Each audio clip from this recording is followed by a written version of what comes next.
Dear Mayor of Riga, Mr. Starkis, Excellencies, dear colleagues, dear Director of the Jewish Museum Riga, Mr. Lenskis, and dear representatives of the cities united in the Riga Committee who are joining us online tonight. Ladies and gentlemen, we are gathered here tonight to commemorate the 80th anniversary of the first deportation train arriving in Latvia here in Riga Chirotava. Precisely tonight, 80 years ago, on the evening of the 29th November 1941, 1,053 Berliners were deported here in that train. They were murdered for the only reason that they were Jewish. The day after their arrival in nearby Rumbula, together with thousands of Latvian Jews on 30th November. Between November 1941 and December 1942, deportation trains arrived from municipalities in Germany, Austria, and Czechia, bringing more than 25,000 Jewish women, men, and children to their certain horrible death. At the same time, under Nazi German occupation, almost all of the Jewish population of Latvia was murdered. We are gathered here tonight to commemorate former neighbors, to show our deep respect for them, and to express our sorrow for the horrendous crimes perpetrated. The first freely elected German president after the end of the Nazi regime, Theodor Heuss, created the notion of collective shame for post-war Germany. That is what I feel tonight as German ambassador. Shame and revulsion about what was not just perpetrated in the name of Germany, but by Germans. Collective shame, though, is meaningless if it does not lead us to collective responsibility. Commemoration of the unspeakable crimes of the Shoah is only meaningful if it carries us to stand up for the values of humanity and the untouchable dignity of every human being today and tomorrow, to fight anti-Semitism still showing its ugly face, and to counter any attempt to deny, belittle, or distort the Holocaust. We are gathered here tonight to recall the individual suffering of all those who were torn out of their homes to be murdered. Neighbors, citizens disappeared, to give back names to all those who were led to their execution as an anonymous mass.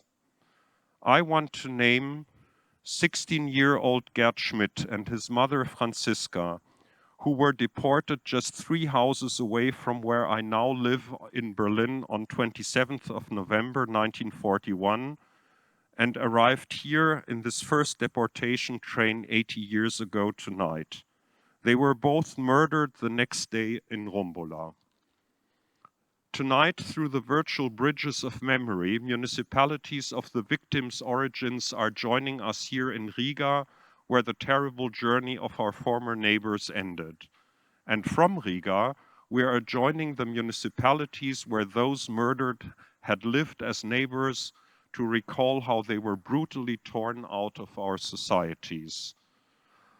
I am deeply grateful to all present here in Chirotava and to all those municipalities of the Riga Committee who are online now for joining together in this commemoration.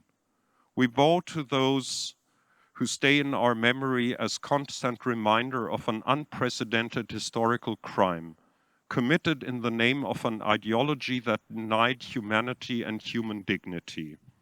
And the victims remind us today of our collective and individual responsibility as citizens and human beings. Thank you.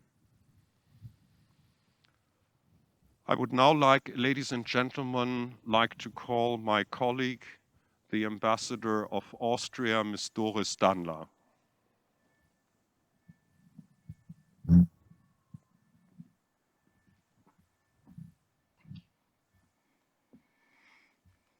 Excellencies, dear Mr. Mayor, members of the Jewish community in Latvia, representatives of city governments online, ladies and gentlemen.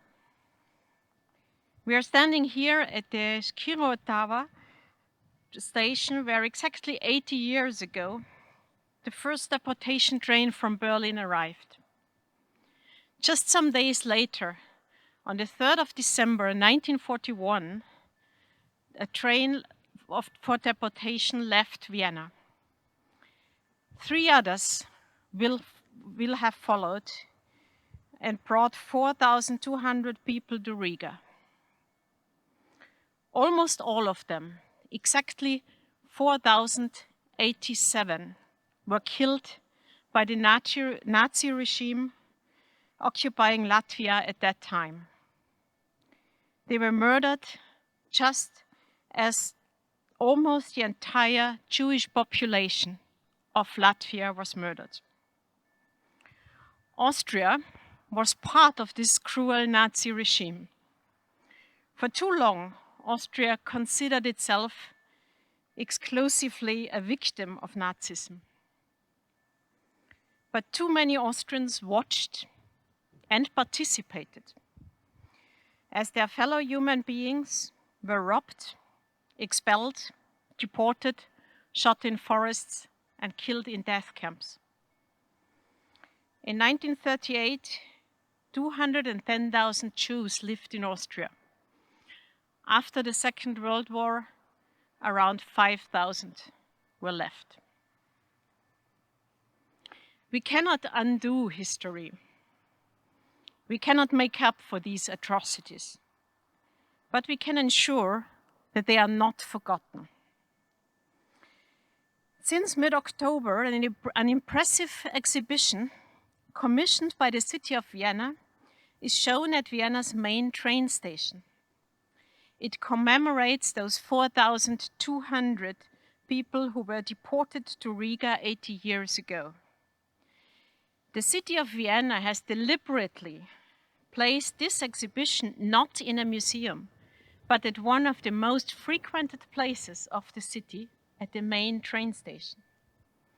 Because we cannot and we will not look away any longer. This past is our obligation for the future, an obligation to act against racism and anti-Semitism.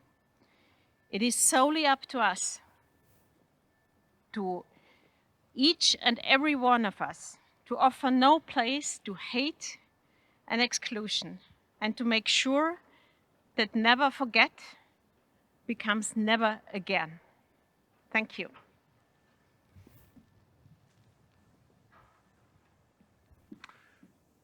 Thank you, Doris. And I would like to call now Jana Hynková, Ambassador of the Czech Republic to Latvia.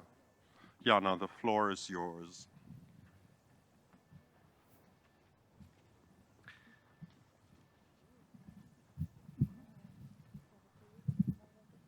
Excellencies, Mr. Mayor, representatives of Jewish community, representatives of the cities in Riga Committee, ladies and gentlemen. Ludvika Boškovcová, Pavel Čech, Klára Beck-Losová, wife of the world-famous architect Adolf Loos. Just a few names from 2,868 Jews from today's Czech Republic, who were deprived of their civil and human rights by Nazis and eventually deported to Riga, where they lost their lives, brutally killed by the Nazis in the Štirotava train station immediately after the transports arrived, tortured to death by the slave labor in the Salaspils concentration camp. Some lived miserably in the Riga ghetto and were eventually shot. Only a few names from almost 80,000 Jews of today's Czech Republic, who together with millions of others became victims of the Holocaust. Former Czechoslovak Republic, a democratic, multinational and multicultural state by its constitution, had previously fallen victim to Hitler's and Heydrich's final solution. The so-called Munich Agreement, signed by Chamberlain, Daladier, Hitler and Mussolini in September 1938, dictated to the Czechoslovak government the forced surrender of almost a half of the state territory to the German Reich. Only 6 months later, Hitler took the rest of the country and Czechoslovakia ceased to exist. Unwillingly, it became a part of the German Reich as the protectorate of Bohemia and Moravia.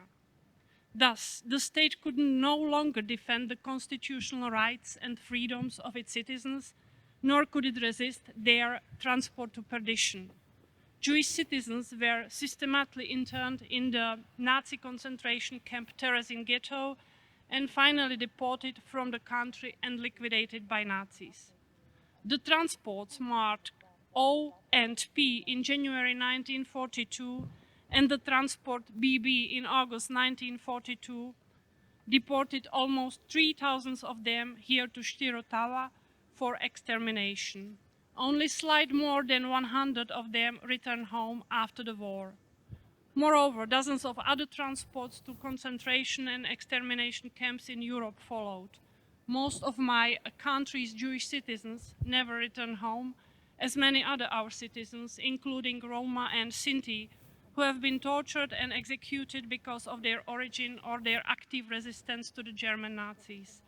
Like those who carried out a successful assassination attempt on the deputy Reich protector and one of the main architects of Holocaust, Reinhard Heydrich, in Prague 1942. The Czech Republic does not forget the victims. It was the initiator of the Terezin Declaration 2009. It educates about the Holocaust or the Shoah in memorial institutions and places, schools, or in media. Let me pay tribute to the memory of those Czech and Moravian Jews who went from this place for torture and death, to all of those who fell victims to the monstrous Nazi ideology.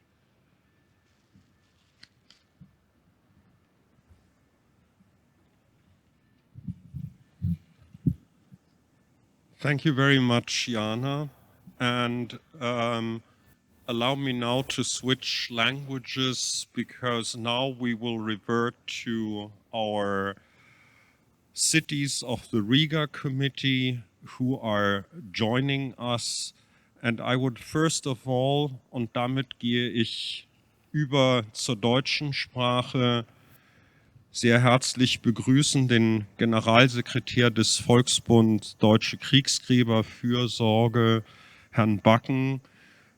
Herr Backen, das Riga-Komitee ist im sehr wesentlichen Anteilen auch ein Verdienst dessen, was Ihr Team auch im Volksbund leistet. Ich darf Ihnen nun das Wort geben. Herr Backen, bitte.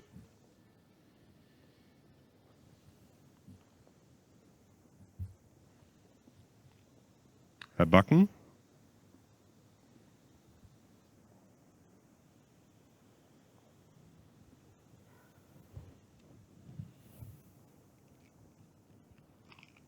Herr Backen? Da scheinen wir ein Problem mit der Verbindung zu haben. Ich bitte um Verständnis und würde deshalb nun beginnen wollen mit insgesamt 14 Städten des Riga-Komitees. Herr Backen? Herr Backen, können Sie mich hören?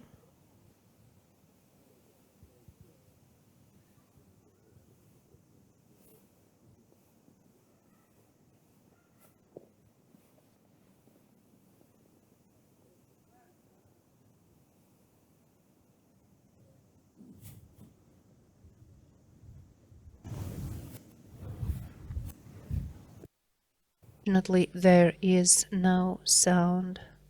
Und zusammen mit der Ermordung auch der europäischen Jüdinnen und Juden, wie der Sinti und Roma, forderte es Millionen von Opfern. Und die Wunden dieser Verbrechen, the felonious war and the extermination of European Jews, the Roma and the Sinti populations led to millions of victims. The wounds left by these crimes have not healed to this day. Taking this into account, the German War Graves Commission has been active for many years in fostering peace and rapprochement among the states and individuals. 20 years ago in Riga, together with the Jewish community, the Latvian Association of Former Ghetto and Concentration Camp Prisoners, and the Riga City Council, we built the Biterneki Memorial Site in order to commemorate the Jews killed in the Nazi-occupied Riga. To keep this memory alive, the German War Graves Commission founded the Riga Committee. It is an association of towns and cities that were origin of approximately 25,000 Jews deported to Riga from Germany, Austria, and the current Czech Republic, starting from late 1941 and killed by the Nazis and their henchmen. Initially, there were only 13 towns in the committee, but currently there are more than 60 towns and cities that have become part of this unique political network of memory. And this is a growing network, joined by new towns and cities each year. Together with the Riga Committee, we want to preserve the memory of Nazi crimes in each of the cities. For me, as the Secretary General of the German War Graves Commission, it is especially important that this memory grows stronger in society. For this reason, together with the representatives of the Riga Committee, we organize commemorative events in your city, Riga, and in Germany. For me, it is especially important to mention the international meetings of young people at the memorial site of Biterneki, where the youth takes care of the memorial so that the memory and the remembrance of deportation remains alive with the generations to come. Thank you. Thank you, Mr. Bakken. And now I will give the floor to the representatives of the states joining us online. And these are the states of the Riga Committee, the cities of the Riga Committee. And first, Berlin will join us, and the State Secretary for Europe Affairs, Mr. Gary Wope.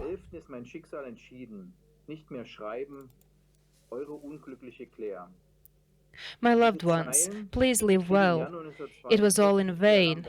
On the 11th, my fate was decided. Do not write to me anymore, your unfortunate Claire. These lines were written in January 1942 by Claire Lamberts, a 60 years old Berlin citizen, in a postcard addressed to her nephew in Max in Hamburg, and she added, "Do not forget me." This postcard remained the last sign of life from this woman. On the 13th of January, together with further 1,000 Jewish people, she was deported from Berlin railway station Grunewald to Riga. Her further fate remains unknown. Did she reach Riga at all, traveling in an unheated cattle car where many died of hypothermia even before reaching their destination? Did she survive the long walk through the snow and ice from the rail station to the ghetto? Or was she shot straight away as one of those whose bodies were found no longer suited for this exertion? We will never know. To remember her fate, as well as the fate of many others deported Jews, is our task as the successors, and we in Berlin accept this task humbly and responsibly. For this reason, we have been members of the Riga Committee for more than 20 years, and for this reason we commemorate the fates of those deported from our city. At the memorial at track 17 of the Berlin Grunewald station, at the remembrance track 69 of the freight depot Moabit, the second largest deportation station in Berlin, and in the future also at the memorial campus of Els Uri in Grunewald, which will serve as the place for remembering the deportations and will also offer accommodation for Jewish students.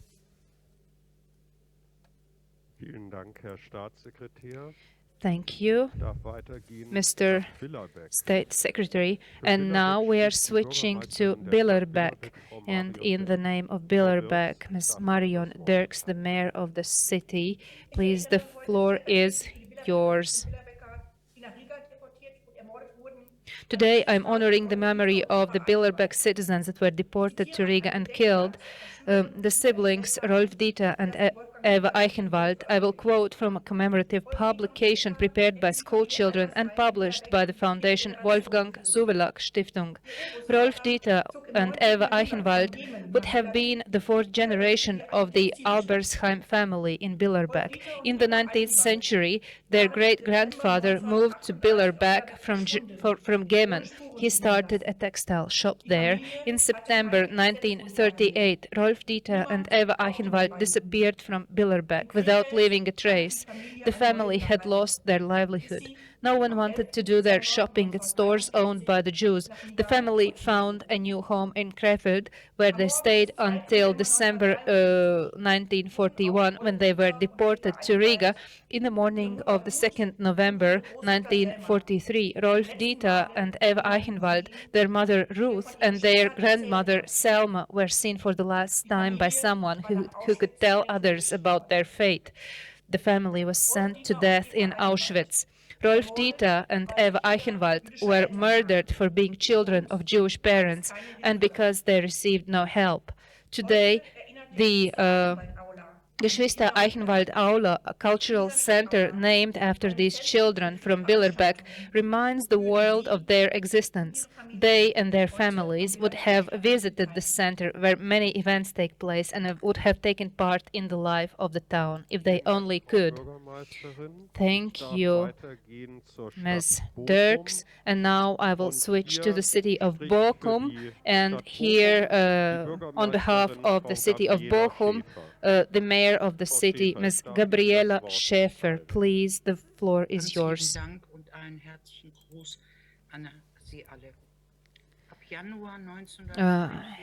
Dear ladies and gentlemen, starting from January 1942 in Bochum too, unraveled a scene of deportations to the east, including Riga, carried out by the Nazis. The painful memories of this dark chapter have been imprinted into the Bochum North rail station. It was here where the journey started for people of the Jewish faith and for the other victims of National Socialism, leading to ghettos and death camps. Today, the rail station is an authentic memorial place, but also a place to meet the past, become sensitized to it, and learn from it.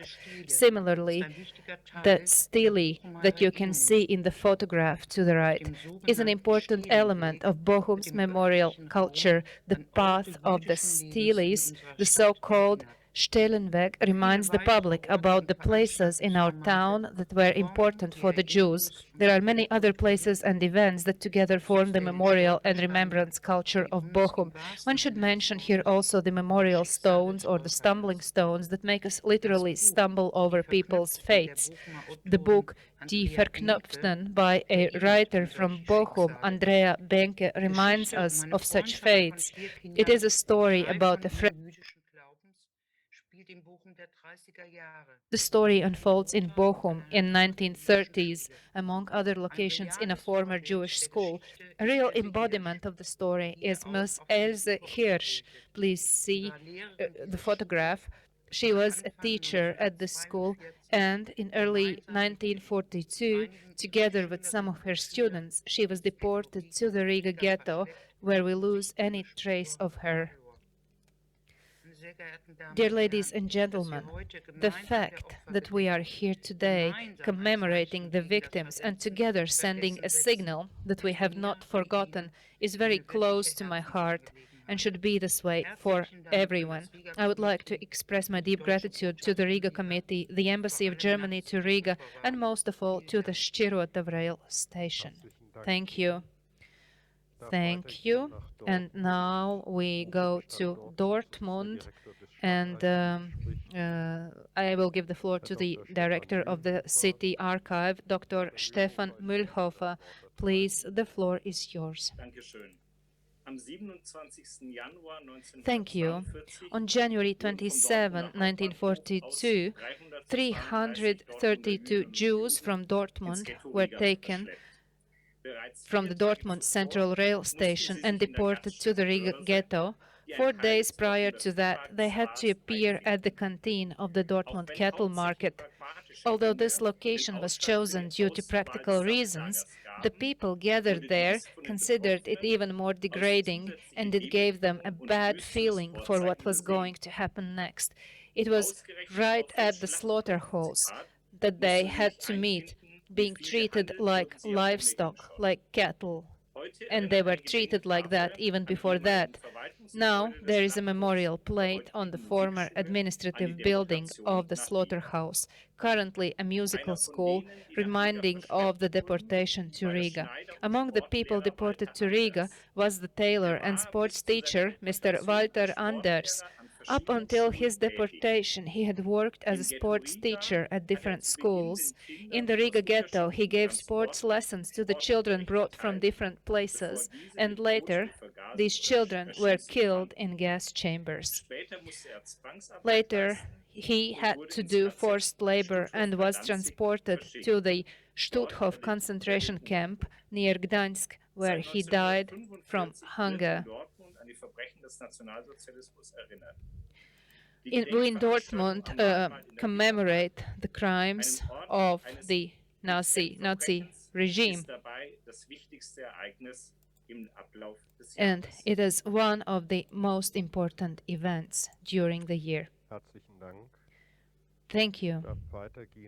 Now we switch to Herford, and we give the floor to the municipal archivist, head of the memorial site Zellentracht, Mr. Christoph Lauer.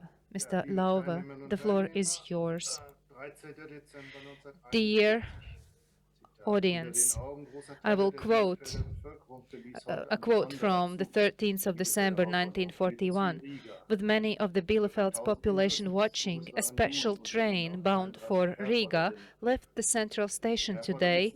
The 1,000 souls on board the train were Jews, and among them 33 citizens from Hereford.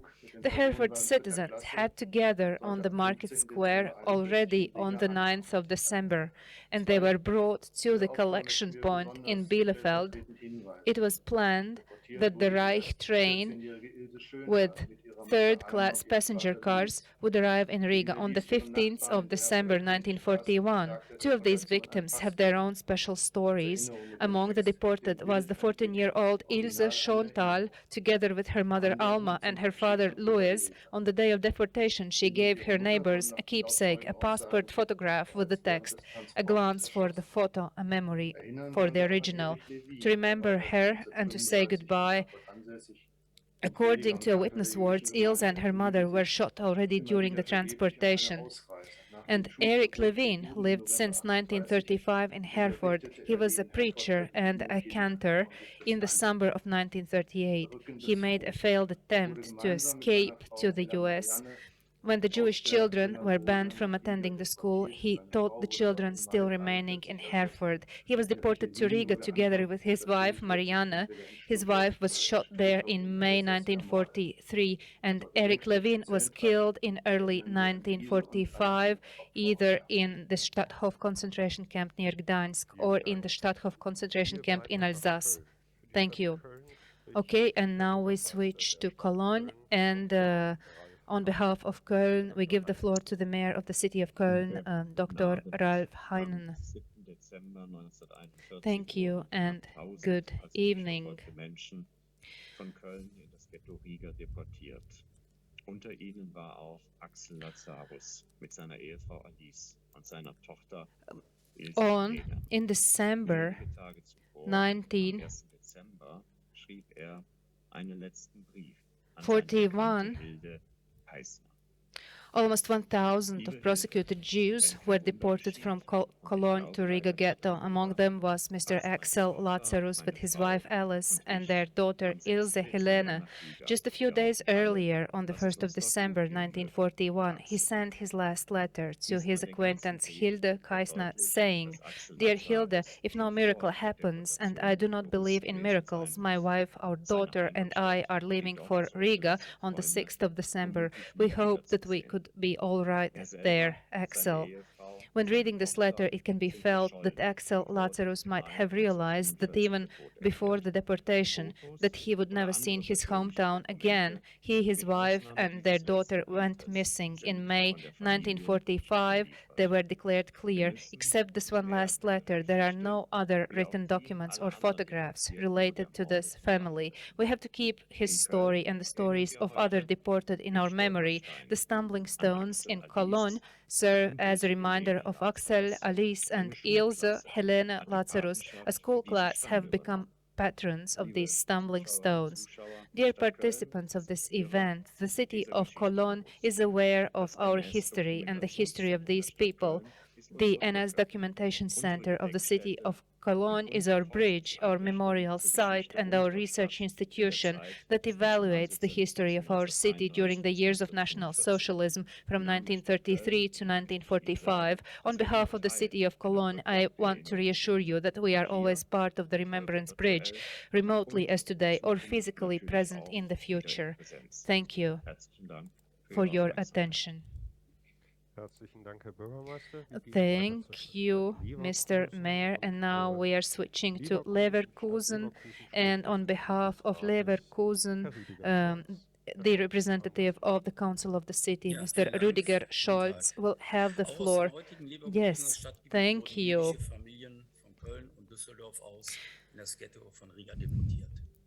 The territory of the current Leverkusen was no exception and became the origin of Jewish families deported to Riga from Cologne or Düsseldorf. You can see the names of all the victims. Today I would like to tell you about the fate of Elsa and Alfred Meyer.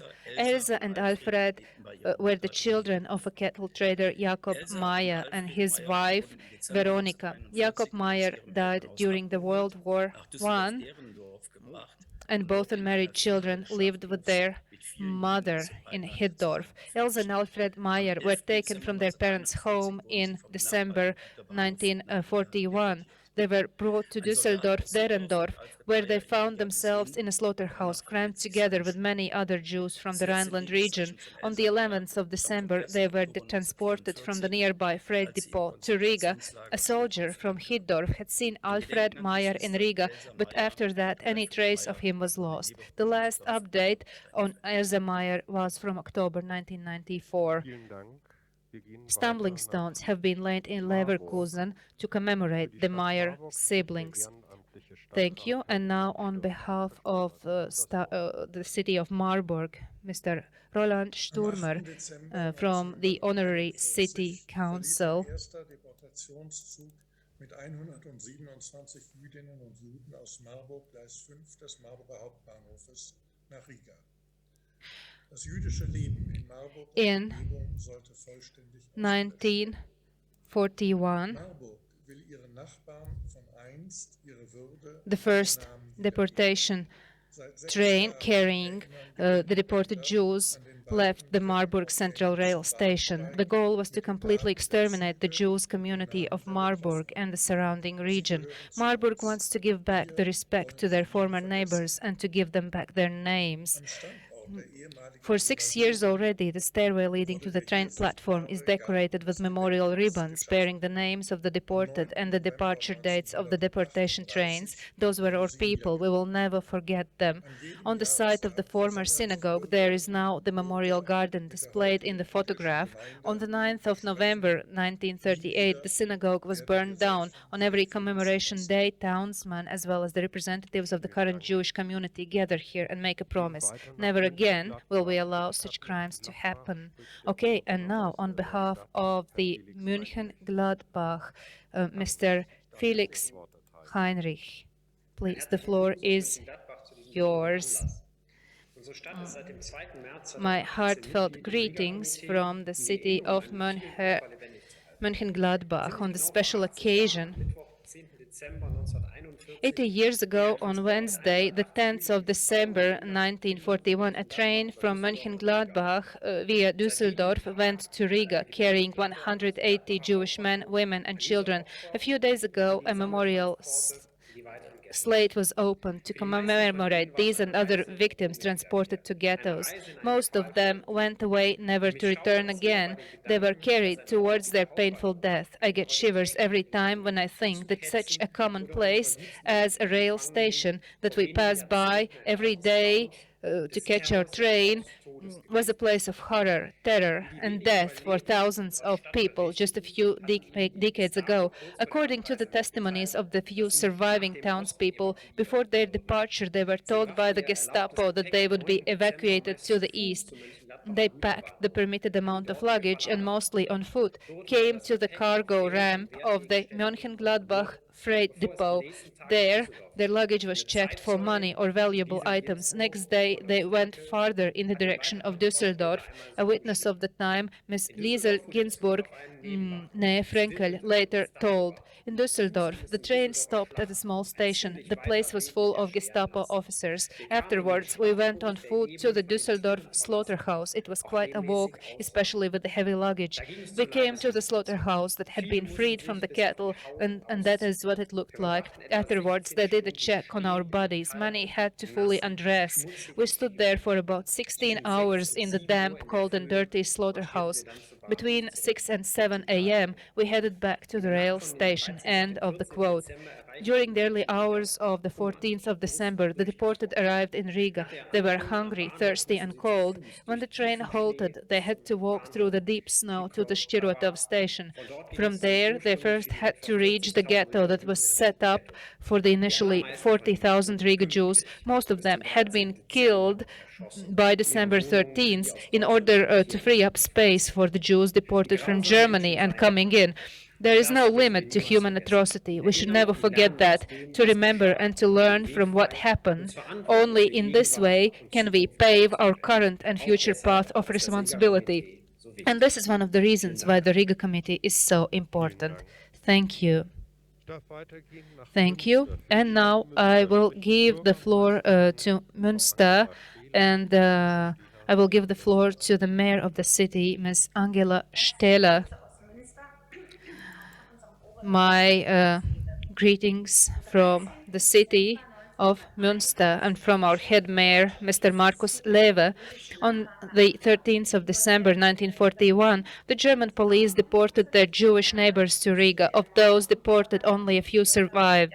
More than 50 years had to pass until Münster recognized that it should give public space to those people as well. Since 1991, there is a memorial site in place commemorating the Jews deported from the Münsterland. And in Münster itself, you will notice stumbling stones marking the last place of residence of the victims. I myself am currently at the memorial site, and excuse me for my connection. I myself am currently at the memorial site, Villa ten Humpel, which holds an exhibition on the history of police during the Nazi times. 80 years ago, here in these premises, behind these desks, the German police organized mass murders. For more than 20 years, Villa ten Humpel has served as a forum of historical and civic education. Many students and policemen attend seminars here. If someone in Germany wishes to commemorate the victims, they should honestly say who the murderers were. They were ordinary men, as the historian Christopher Browning put it. They were representatives of the German mainstream society. I hope. Thank you, and please do stay well. Thank you. And now we give the floor to Nuremberg. And I will give the floor to the research assistant from the documentation center Reichsparteitagsgelände. Ms. Angela Baer, please, the floor is yours. Ladies and gentlemen, on behalf of the mayor of the city of Nuremberg, I send you my greetings and my greetings to all the organizers and participants of the commemoration event. 80 years ago, on the 29th November of 1941, the first deportation train carrying more than 1,000 Jews from Franconia left the Nuremberg Central Station and headed for Riga Klein Jung Fernhof. The youngest of victims was the 1-year-old Hilde Schulz, the oldest one, the 83-year-old Lisa Madievsky. In March and September 1942, two more mass deportations followed to Izbica and Theresienstadt. Starting from today, the victims' photographs are displayed in the Nuremberg City Archive and are available online. We want to jointly commemorate the injustice and the suffering brought upon the people of our city. Our task is to ensure that the people in our states are protected and able to live freely. The commemoration events organized by the Riga Committee sharpen the awareness of the value of democracy and the significance of safeguarding the fundamental rights, thus making an important collaboration. Thank you for your attention and your involvement. Thank you. And now we switch to the city of Rheine and we give the floor to Dr. Peter Lüttmann. Please, the floor is yours. Thank you, and I'm happy to greet you from the city of Rheine. And starting from the 9th of November and until the mid-January, there are commemorative events for the victims of the National Socialist regime. And these events are being organized by different organizations, the city council and individuals. And it is also done in order to involve the civic society. And our current event is to commemorate the 80th anniversary of the Jewish deportation. Unfortunately, due to the corona situation, our agendas have changed. On the 10th of January 1941, Jews were brought from Rheine and through Bielefeld transported to Riga. Only few survived the stay in concentration camps. I'm really happy that the city of Rheine will take part in the organization of the symposium, the Riga Symposium, and it will take place at the beginning of November, and I would like to invite you to Rheine. Thank you. And now we switch to Vienna, and from there I give the floor to Dr. Neugebauer. Out of the 4,200 Vienna Jews deported from Riga from 1941 till 1942, 4,087 perished. I quote, "I can see the dead, I can see the tortured, I can see the desperate. They are part of me," said Gertrude Schneider, one of the few survivors of the massacre. Gertrude Schneider was 13 when she and her parents were deported to Riga and from there brought to the Kaiserwald and Stutthof concentration camps. She and her mother and sister survived the Shoah and in 1945 emigrated to the US. Her father died in the Buchenwald concentration camp one day before the liberation. In order to prevent such atrocious deeds from happening again, the city of Vienna puts effort into living through its historical responsibility and creating the corresponding awareness. On the 15th of October, our mayor opened a memorial exhibition at the Vienna Central rail station dedicated to the 18th anniversary of Vienna-Riga deportations. The purpose of the exhibition was to educate as many people as possible. The injustice committed should never be forgotten. Thank you. And now we switch to Würzburg, and I give the floor to the mayor of the city of Würzburg, Mr. Christian Schuchard.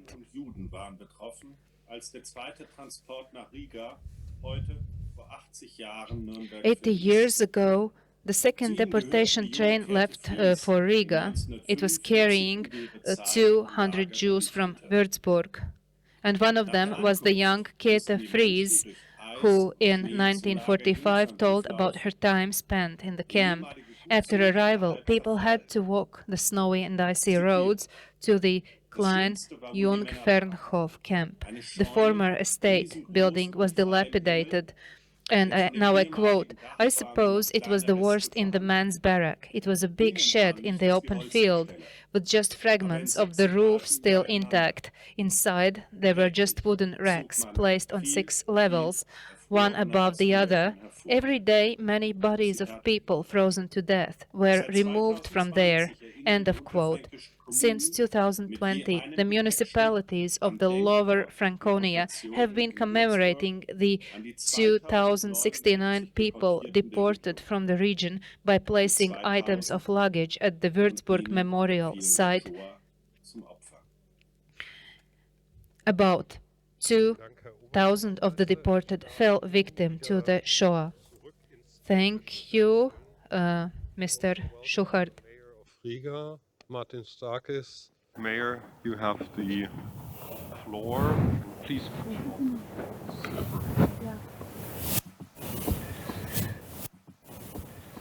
Excellencies, dear friends, during the Nazi occupation regime, Latvia experienced the largest mass murder in our history. For Riga, it meant loss of the folk culture. The same is true for cities across international Europe. This is our common tragedy, and it's our shared responsibility to remember the victims of the Holocaust. Jewish history in Riga is 450 years long. Jews of Riga were active in public, economic, cultural life of our country and our city. They took part in the fight for independence of Latvia. Almost 100,000 Jews lived in Latvia before the war. Half of them resided here in Riga. There were our people who perished in the Holocaust. Another 25,000 Jews were brought here by Nazis from Germany, Austria, Czech Republic and Hungary. The fate of foreign Jews in Latvia was characterized by pain, suffering and death. They were shot by Nazis and the local collaborators in the forest of Rumbula and Bitternieki. Many perished in camps located here.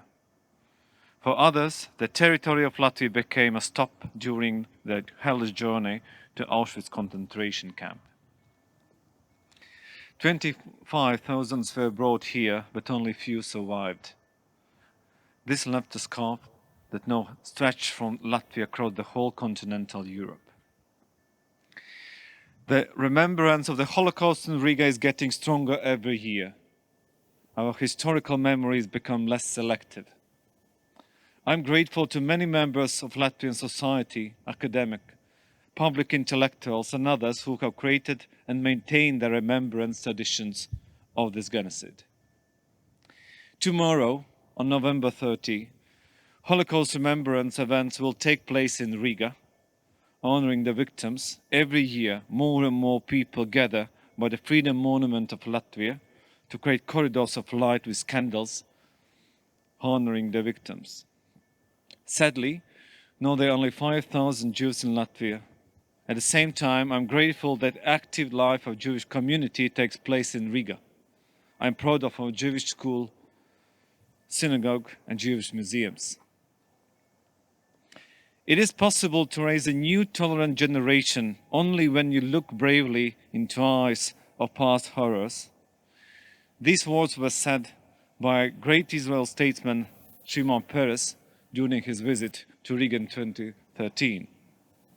It is vital that we never lose sight of the horrors of the past. It will give us a courage to fight intolerance, hatred and anti-Semitism in the future. Thank you for kind attention.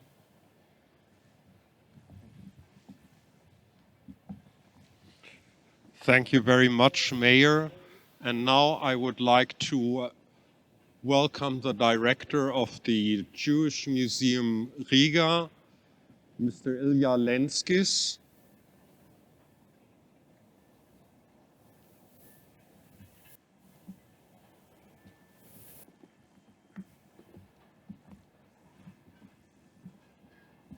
Your Excellencies, dear colleagues, dear friends, I'll allow myself this informal address because truly all of us who are present here physically or virtually, we are colleagues in our memory work.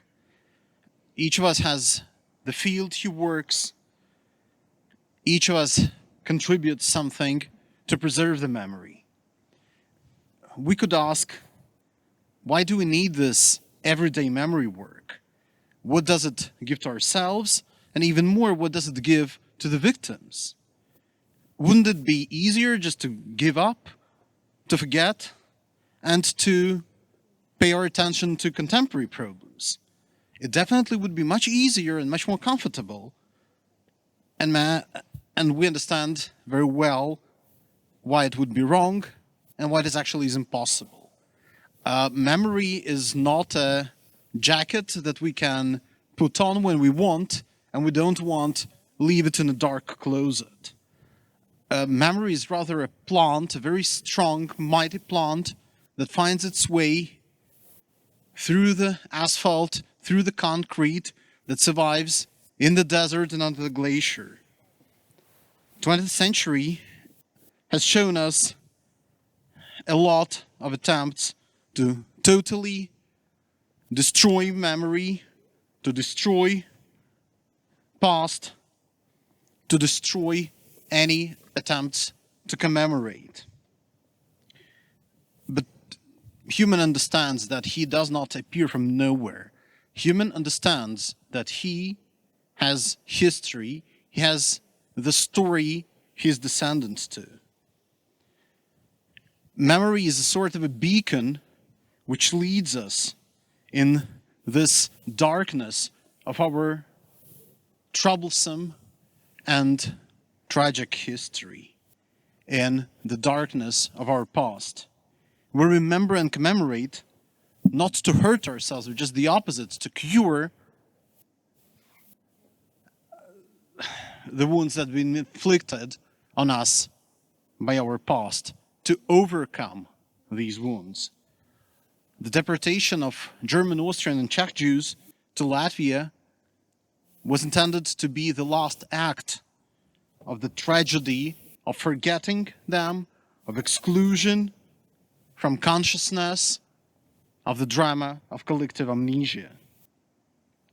People had to forget that once they had Jewish neighbors. Some of them hated their Jewish neighbors, some of them were friends with them. But these people lived side by side, sometimes for hundreds and hundreds of years. The Jews had to disappear, and what happens to them in what Nazis call the East should have not been in the focus of interest of their former neighbors. We know what happened here in the so-called East. We know it too well. Some of these people were killed in the course of just a few months, or weeks, or hours after arrival here at Chirotava station. Someone could say that unfortunately we know it too well, but no. Whatever is the pain that this knowledge brings to us, it also shows us the price of forgetting, the price of amnesia. We remember and commemorate to have sort of moral kamerton, sort of litmus test. Because first and foremost, our attitude towards memory is the attitude not towards people who lived long ago. It's our attitude towards our fellow citizens today, our fellow human beings. Latvian Jewish community tries to research and to commemorate not only what is connected to the tragedy of Latvian Jews during the Holocaust, but also what is a part of the history of the Jews who were deported here to Latvia. Whatever was the difference between the fates and histories of these European Jews brought to Latvia and Latvian Jews, unfortunately were united in death. But also, they were united by many episodes during their common imprisonment, and we have many of episodes of friendship, mutual support, and love. we hope that their memory really would be a bridge over the abyss of forgetting and commemorating them. We are also taking care one of another and building our common, safer future. Thank you for commemorating.